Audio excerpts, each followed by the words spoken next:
Olá, seja muito bem-vindo. Está começando o DC Notícias Web desta quarta-feira. Você pode acompanhar pelo YouTube através do QR Code que está aí na tela. Veja os destaques dessa edição.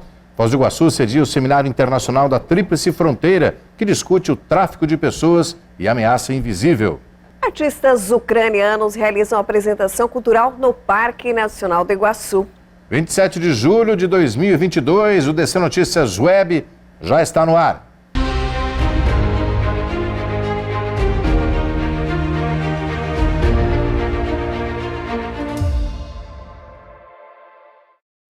Olá, nós abrimos essa edição do DC Notícias Web falando que alunos da Universidade Americana Northeastern estiveram na UDC participando de uma troca de experiências que abordou o sistema elétrico brasileiro e a produção de energia sustentável. Um encontro de culturas com foco em um aprendizado mais sustentável. Foi o que aconteceu na tarde da terça-feira, 27 de julho, na UDC Unidade Centro, quando um grupo de alunos da Northeastern University vieram assistir uma palestra do professor Marcelo Brandi sobre o sistema elétrico brasileiro e as formas de produzir energia sustentáveis. O grupo de alunos da Northeastern está viajando pelo Brasil para aprender sobre técnicas mais sustentáveis e também para conhecer um pouco da cultura. Em sua viagem a Foz, eles passaram por pontos importantes da cidade, como as Cataratas, o Marco das Três Fronteiras e a Itaipu, e vieram ao UDC para uma conversa com os alunos e professores da faculdade, produzindo uma troca de experiências. O professor dos acadêmicos da Universidade Americana de Engenharia Química, Adam Ekizeyer, explicou um pouco mais sobre o objetivo da visita e o porquê deles terem escolhido o Brasil e a UDC. Nós oferecemos esses programas onde os alunos vão para países estrangeiros e eles fazem cursos. O nosso grupo aqui está aprendendo sobre sistemas de energia e balanceamento energético de massa, porque a maioria são estudantes de engenharia química. Então, a gente os traz até aqui como professores, ou seja, eles estão aprendendo o tempo inteiro, mas também estão trabalhando com estudantes de universidades do Brasil e com empresas em projetos. Assim, eles estão aprendendo sobre a cultura e interagindo com pessoas do mundo inteiro. E aqui, por que a UDC? Tem muitas universidades ao redor do país. Por que aqui? Nessa universidade em específico, a resposta é que o diálogo é focado em energias renováveis e sustentáveis. E não há lugar melhor no mundo para aprender sobre isso e ver em ação do que o Brasil. Na palestra do professor Marcelo Brandi, foram apresentadas várias técnicas de geração de energia, e uma delas envolvia energia solar, com uma programação diferente, para que a produção fosse adequada a ambientes que não tinham tanta exposição solar. Esse foi um ponto que chamou a atenção da Sofia. Eu achei muito legal ver que há diferentes algoritmos, que as células solares voltaicas podem ser programadas em conjunto para garantir que você tenha uma combinação para diferentes tipos de sombras. Porque onde eu vivo é sempre muito nublado. Eu sou de Seattle e eu pensava que os painéis fotovoltaicos nunca seriam uma opção para esse caso. E ver que há maneiras de deixar mais dinâmico para climas diferentes é muito legal. Além disso, no grupo da Universidade Americana, havia a Laura, uma brasileira que veio de Goiânia e foi estudar nos Estados Unidos. Ela também contou sobre a experiência de voltar ao país e conhecer essa troca de conhecimento. É bem interessante ver a diferença, né? No caso, os estudantes são de engenharia, a gente está estudando sobre a energia do Brasil e comparar a energia de lá, dos Estados Unidos, como é produzida com a daqui. Eu sempre gosto de voltar para o Brasil e ainda mais com um grupo de estudantes internacionais, compartilhar a cultura brasileira, né? As universidades, a gente tem uma mentalidade que lá fora é totalmente diferente, mas várias coisas são bem assim, similares com as daqui. É bastante legal conhecer outras universidades, porque por mais que eu morei aqui, eu nunca vim em Foz do Iguaçu. Então, é legal ver os projetos e os programas que vocês têm aqui.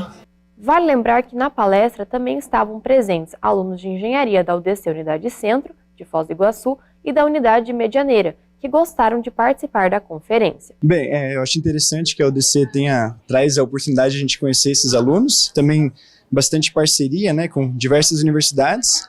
Bom, primeiramente da palestra, eu achei incrível, né, o trabalho que o Marcelo apresentou sobre nosso sistema de distribuição de energia elétrica. Acho incrível, eu já tive aula com ele sobre esse assunto, então eu acho que apresentar todos esses tópicos para pessoas que nunca viram algo assim na vida, eu acho incrível. Para mais, os alunos de fora do país gostaram muito de ver os projetos de energia que o Brasil tem e viram o que foi aprendido aqui como um conhecimento muito bom para o futuro. Foi excelente poder ver o que essa universidade no Brasil tem a dizer sobre o sistema de energia deles, porque, obviamente, os recursos que nós temos acesso, tanto nos Estados Unidos quanto no Brasil, são diferentes. Mas eu acho que tem muito que os Estados Unidos podem aprender com o que o Brasil está fazendo com os recursos renováveis deles. Teria que ter muitas alterações, porque nós não temos necessariamente os mesmos recursos, mas eu acho que tem muito que se pode aprender ao olhar internacionalmente e perceber o que pode ser feito. Eu acho que a simulação que eles mostraram com os sistemas solares talvez não possa ser usada diretamente nos Estados Unidos. No entanto, aquelas simulações e análises é um método ótimo que pode ser usado em um sistema mais abrangente. Então, acho que, em geral, tem muito a ser aprendido, a observar lugares diferentes e a alterar essas ideias para que elas possam ser usadas no sistema que você está. Eu achei que a apresentação foi ótima. Diz muito sobre como o sistema energético do Brasil é diverso. Eles focam menos em carvão e em gás natural. E também ver o impacto que as hidrelétricas têm nesse país em comparação com os Estados Unidos. Eu sinto que abriram os meus olhos sobre como um país pode usar uma grande quantidade de tipos de energia. Foi muito bom. Eu acho que me deixou mais esperançosa ver que um país tem tanta diversidade e dinamismo nos recursos energéticos. Nos Estados Unidos é muito dependente de matérias fósseis. E eu acho que nos Estados Unidos nós não temos tanta criatividade ou oportunidades para explorar os recursos renováveis. E ver que está sendo feito no Brasil é muito esperançoso. E você gostou de vir aqui e conversar com os outros estudantes que são do Brasil? O que você acha desse intercâmbio de culturas? Porque vocês têm um processo por lá e nós temos outro processo aqui. Então, o que você acha desse intercâmbio? Eu acho que intercâmbios assim são muito importantes, e ter relações internacionais é o que faz comunidades mais fortes e resilientes para situações que vão nos impactar globalmente, como as mudanças climáticas. Ter essas conversas é essencial para construir uma solidariedade internacional. E é isso que é o mais importante sobre engenharia, porque engenharia impacta tudo sobre a sociedade, e a sociedade nos leva aonde todos nós moramos. Então temos que garantir que temos algo em comum, e garantir que nós compartilhamos compaixão. É uma parte essencial de como deveríamos seguir, como um corpo de estudantes de engenharia. E o professor Marcelo Brandi também comentou sobre esse aspecto, em como o Brasil pode ajudar a impactar lá fora. Primeiro, sempre uma excelente oportunidade que nós temos aqui na UDC, essa intercambialização que nós temos, né? Então, tanto o professor Fábio vai muito lá para os Estados Unidos ter contato com as universidades, como ele traz para nós aqui, para os professores, alunos, acadêmicos e todos os pesquisadores que a gente tem aqui na UDC, conversar com esses alunos. É importante, eu acho que o principal, na verdade, é você mostrar para esses alunos que a tecnologia que nós estamos desenvolvendo aqui no Brasil é pau a pau com o que eles estão desenvolvendo lá. Então, nós não estamos atrás em desenvolvimento, em pesquisa aqui no Brasil, e isso a gente quer mostrar para esses alunos. Então essa é uma oportunidade muito grande que a gente tem, mostrar o que a gente fez, o que a gente está pesquisando, o que nós estamos desenvolvendo aqui na UDC para esses alunos da Northwestern University. Então você acha que eles têm a aprender com FOSS, com a UDC, com o Brasil também? Com certeza. E um dos objetivos do programa da Northwestern de estar aqui no Brasil é exatamente conhecer as energias renováveis, que nós no Brasil somos extremamente capazes e temos uma energia renovável de excelência. Então nós sabemos muito bem como desenvolver isso. Então eles estando aqui, eles conseguem perceber esse grau de desenvolvimento que a gente tem em energia solar, energia eólica, energia hídrica principalmente, e eles podem levar isso para o país deles. A conscientização da energia renovável, da energia limpa, ela é de todos os países. Então a nova geração que está vindo, ela quer que o país desenvolva essa parte de energias renováveis, que não fique poluindo, né, com energia carvão, a nuclear. Então eles querem que seja desenvolvido. E eles estando aqui no Brasil e conhecendo um pouquinho do que o Brasil tem a capacidade, consequentemente, quando eles estiverem em cargos maiores, em empresas, em indústrias, eles vão optar por essas energias renováveis e com certeza vai ter oportunidade para brasileiros, né, que saibam sobre esses assuntos. Veja no próximo bloco. Cultura ucraniana é apresentada nas Cataratas do Iguaçu.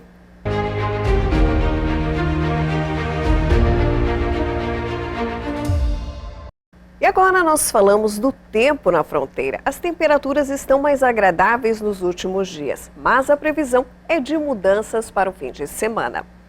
A semana foi de temperaturas chegando aos 30 graus. O veranico que atingiu a fronteira deve chegar ao fim neste fim de semana. A chegada de uma massa de ar frio deve trazer chuvas rápidas e também a queda das temperaturas. A sexta-feira deve contar com 9 milímetros de chuva. As mínimas devem chegar a 11 graus e as máximas a 20 graus Celsius. O sábado, a temperatura mínima esperada é de 9 graus. E já o domingo, a mínima será de 8 graus e a máxima de 24. Então vamos nos preparar para a possível volta do inverno, tirar os casacos e os cobertores do armário. A cultura ucraniana foi apresentada nas Cataratas do Iguaçu. O espetáculo encantou turistas que visitavam o atrativo. Foz do Iguaçu. Além das deslumbrantes belezas naturais locais, os turistas que visitam a cidade também têm o contato com outras culturas. No Parque Nacional do Iguaçu, por exemplo, a cultura ucraniana foi representada nesta terça-feira, dia 26 de julho, pelo grupo Pavlinchenko Folkloric, um grupo com mais de 50 anos de história. O diretor artístico do grupo se animou com o fato da exibição acontecer nas Cataratas de Iguaçu. This is the most beautiful, one of the most beautiful places in the whole world. So being in Brazil and not visiting Cataratas in Iguaçu Falls, it just, for us it's very natural. Because when we are here, we must be here because that's the place to be. And that's the reason why we include in our tour, and we are actually touring in South America, 2 countries, Argentina and Brazil. So, and that's the reason why Iguaçu Falls, Cataratas, we included in our tour. And also performing in front of those waterfalls. Actually, I think we are the first dance group from Canada who performs in front of those beautiful. It's a very special place to be, and my dancers are actually very excited to be here performing this beautiful land for beautiful people. So, muito obrigado. This is actually my second time being in Iguaçu. For me personally, for my dancers, it's the first time. But everybody hopes that we can come back again. Ao total, foram 25 artistas apresentando o folclore ucraniano para visitantes do Parque Nacional do Iguaçu, que se encantaram com a performance, energia e cores das apresentações. Fique agora com alguns trechos das danças.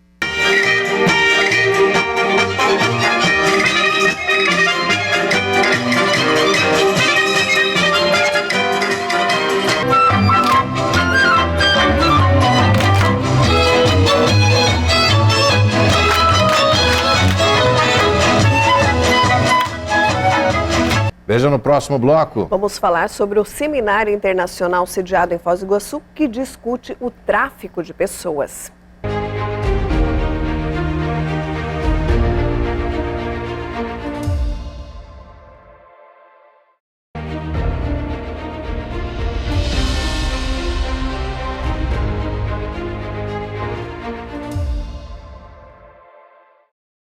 Luciano Barros, presidente do IDESF, para falar mais uma vez aqui no DC Notícias Web sobre essas questões importantes de fronteira e um evento que vai se discutir, vai se debater a questão do tráfico humano.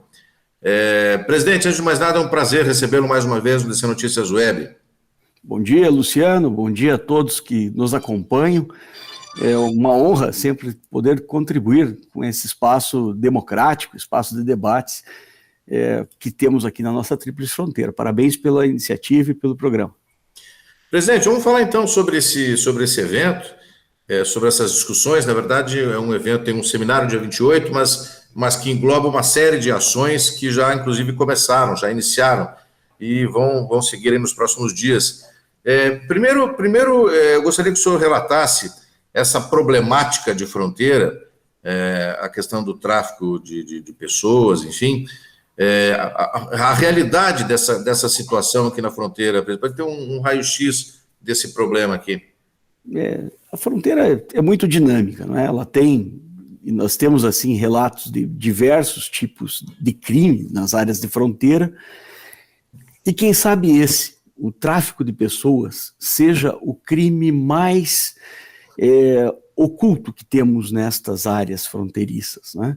Nós não temos o mesmo volume de relatos que nós temos do contrabando, do tráfico de drogas, até dos homicídios, que tem estatísticas que aparecem e que estão amplamente noticiados.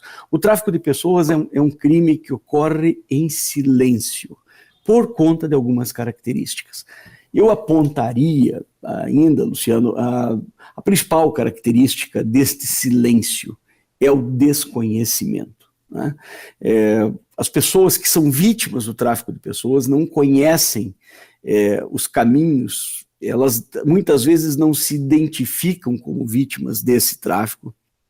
Isso há uma espécie de um acompanhamento, de você ter um início daquele processo de degradação, aquele processo de aliciamento, e chegar até a temas mais graves, como realmente cárcere privado e tudo mais. Mas todo tipo de exploração da pessoa humana estaria enquadrado a uma exploração indigna, uma exploração que não esteja em conformidade não só com a legislação, mas também com a ética que se prevê, que se imagina em termos de convivência humana, não é? Então ele realmente ele pode ter lá um início e pode isso se tornar cada vez mais grave, não é? Então aí os casos são muitos, não é? São muitos e são ocultos. Eu vejo aqui, nós temos casos, eu me lembro muito claramente, há 20 anos atrás quase, você vê como isso já é antigo. Eu vivia aqui num edifício em Foz do Iguaçu, onde havia lá uma família que tinha uma empregada doméstica, e essa empregada doméstica era de origem paraguaia. Esta menina não saía de casa, não podia, era impedida pelos patrões de sair de casa, ela não dormia no próprio apartamento. Ou seja, nós temos aqui intempéries, épocas do ano que são muito frias, e mesmo assim, ela tinha o seu colchãozinho colocado na varanda, um chuveirinho instalado na área de lavanderia, né? Então, e ela tinha esse impedimento de voltar a visitar a sua família no Paraguai, tinha tudo isso. Isso não foi noticiado. Isso na época me chamou muito a atenção, porque nós do prédio soubemos disso quando foi necessário ser feita uma manutenção naquele apartamento que era alugado. E aí, nesta manutenção, a menina só que ficou lá, com o colchão lá, que o pessoal viu. E todo mundo se indignou com aquela questão, mas ninguém denunciou, né? Então, você veja que esses casos são... Se você analisar isso, acontece, nós temos N casos aqui. Eu imagino que a prostituição também quando ela tem lá aquele domínio sobre a pessoa, com essas características de cárcere privado, com muitas vezes até a aceitação da própria vítima, sabe que está ali, mas ela tem uma série de restrições, segundo documentações, não se deixam... ter liberdade para ir e vir. Então, os casos, e são muito ocultos isso tudo que eu estou falando, né? A vítima não denuncia, a própria sociedade, quando vê, pode até enxergar como algo normal, está se prostituindo porque quer, está se prostituindo porque é uma opção pessoal, mas quando envolve lá pessoas por trás disso tudo, que manipulam esta pessoa a fazer esse tipo de coisa, e cerceiam a liberdade dessa pessoa, você está contribuindo para esta caracterização. Então, e esta semana, que é a Semana Coração Azul, ela é uma semana instituída aqui no Ministério da Justiça, né, para podermos trabalhar estas questões em amplo espectro, com todas as autoridades, com a sociedade civil, para que possamos, em conjunto, descobrir esses casos e mitigar isso tudo. E o tráfico de pessoas é muito complexo, não é só isso que eu falei, você tem também com crianças e adolescentes, exploração laboral muitas vezes com estas características. Muitas vezes o tráfico de pessoas ele está muito associado a uma exploração laboral. não é?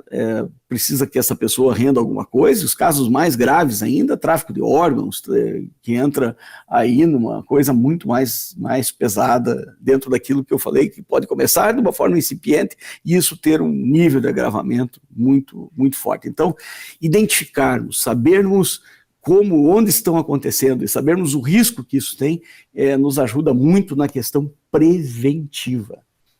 E, presidente, essa semana de discussões sobre a temática, o que se busca com tudo isso? O que se pretende? Qual é o objetivo de todo esse debate e discussões sobre o tráfico humano?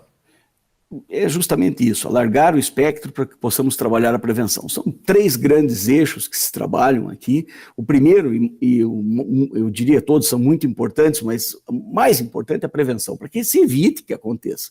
Então esse é o primeiro eixo. O outro eixo é o acolhimento dessa vítima, quando se identifica esse caso, ter lá mecanismos estatais, mecanismos da sociedade civil que possa de forma eficaz, eficiente, fazer o resgate dessa pessoa, da dignidade humana dessa pessoa e a partir disso também a responsabilização, que é o terceiro eixo, desses criminosos, dessas bandas criminais que operam o tráfico de pessoas.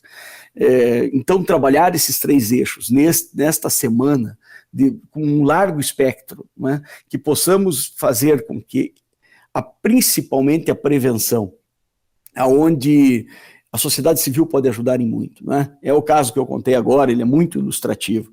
Se o eletricista que foi fazer a manutenção, se tivesse esse insight, ele poderia já ser um denunciante, o porteiro do prédio.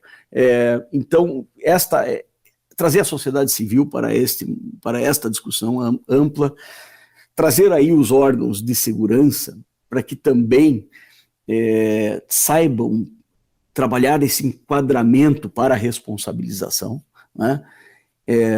Isso é muito importante, que se identifique claramente que se está cometendo crime de tráfico de pessoas para que esse enquadramento seja e que chegue na justiça desta forma. Então essa discussão entre sociedade civil, órgãos de segurança e justiça, Ministério Público, se fazem muito importantes para que para se construir um conceito, né? Construir esses conceitos que já existem na legislação, mas que possam ser cada vez mais identificados de forma ágil para que possamos cumprir todo esse caminho que o principal deles realmente a prevenção. Depois termos mecanismos, eu acho que a sociedade civil ajuda muito nisso, mecanismos eficientes de acolhimento dessas vítimas imediatamente, né? Porque senão ficam vulneráveis. E o terceiro ponto, que é justamente a responsabilização e a penalização desse caso com eficiência. Presidente, essa semana, na verdade, ela já iniciou, né, com algumas discussões e tem um seminário importante, inclusive nessa quinta-feira, com a presença aí de diversas autoridades. Como é que vai ser um pouco esse seminário e essa programação toda na semana? Para dar este amplo espectro que nós falamos, ontem, no dia 26, uma conversa com a Polícia Militar, teve no batalhão da Polícia Militar. Hoje à tarde estivemos na Justiça Federal, com os juízes federais, com os representantes da Câmara Técnica de Combate ao Tráfico de Pessoas. Isso é muito importante que se diga. Há uma Câmara Técnica formada abaixo da estrutura do Gabinete de Gestão Integrada. Então, essa Câmara Técnica está ligada ao GGI, então é muito importante que se abra isso aqui. Então, na Justiça Federal estaremos lá, os membros desta Câmara Técnica, representantes da Embaixada norte-americana em São Paulo também estarão demonstrando estas conexões também, muitas vezes, de pessoas que são traficadas a partir destas fronteiras e que servem a outros países, principalmente nesses casos de prostituição e os mais diversos casos de exploração laboral também. No dia, já amanhã, nós teremos o grande evento no Hotel Recanto, já historicamente, esse evento sendo desenvolvido lá no Hotel Recanto. O Altino tem sido um grande parceiro nesse projeto para fazer com que essa discussão realmente leve cada vez mais o nível. Ali nós teremos a participação do Ministério da Justiça em Brasília, com Gustavo Rocha, também a Polícia Federal, aqui com o Dr. Carlos Bianchi, que participará deste evento, trazendo as contribuições, o que acontece na polícia, o que chega de informações da Polícia Federal.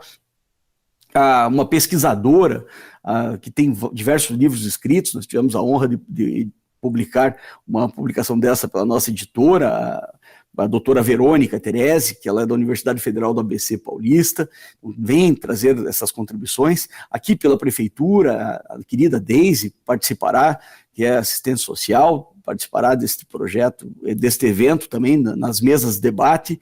E pelo Paraguai, teremos a participação da Madalena Quinones, que é do Ministério Público do Paraguai, que nos dará também essa ampla contribuição, e o consulado americano também em São Paulo, que estará conosco neste amplo debate no Hotel Recanto. Já no dia 29, as ações estarão na cidade de Toledo, com uma ONG lá que existe em Toledo, com bastante trabalho realizado, que se chama Embaixada Solidária, que é capitaneada pela Edna. A Edna é fundadora da Embaixada Solidária e que iniciou suas atividades ali com acolhimento, principalmente focada em acolhimento às vítimas. É um trabalho muito bonito que se desenvolve na região, na cidade de Toledo, que Foz do Iguaçu poderia aí expandir esse trabalho, mas sempre há dificuldades financeiras, dificuldades de todas as ordens para que esse trabalho que a Edna muito bem realiza em Toledo possa ser irradiado para a região. No dia 30, ações com a sociedade civil, aí na Ponte Internacional da Amizade, e também no Centro de Recepção de Itaipu Binacional, ou seja, aí um esclarecimento, entregue de folders para turistas e as pessoas que visitam na cidade, para que entendam isso. Muito desses movimentos acontecem nestas pontes internacionais, né? Principalmente quando se envolve crianças, o tráfico de crianças. Sabemos da dificuldade de controle que a ponte com o Paraguai tem, né? Com a Argentina é mais controlada, mas com o Paraguai é muito pouco, então é muito importante que se faça essa identificação ali nesses locais, para que as pessoas que estão transitando possam prontamente identificar quando isso ocorrer. E no dia 31, teremos esta mesma ação no terminal rodoviário, em Foz do Iguaçu. Uma programação extensa aí de uma semana e um desafio gigante. É importante essa participação da sociedade civil, né, presidente, como o senhor falou, que justamente além das autoridades em si, mas a participação da sociedade para que haja essa conscientização da problemática e que também auxilie as autoridades na identificação de um problema como esse. Sem dúvida. Acho que esta é a grande missão. É uma semana, eu chamo de uma semana de altos estudos, de alta reflexão sobre o tema, e para alargar o espectro, não é? Aqui não se comemora nada nesta semana, não é? Ela é uma semana de ações, não é?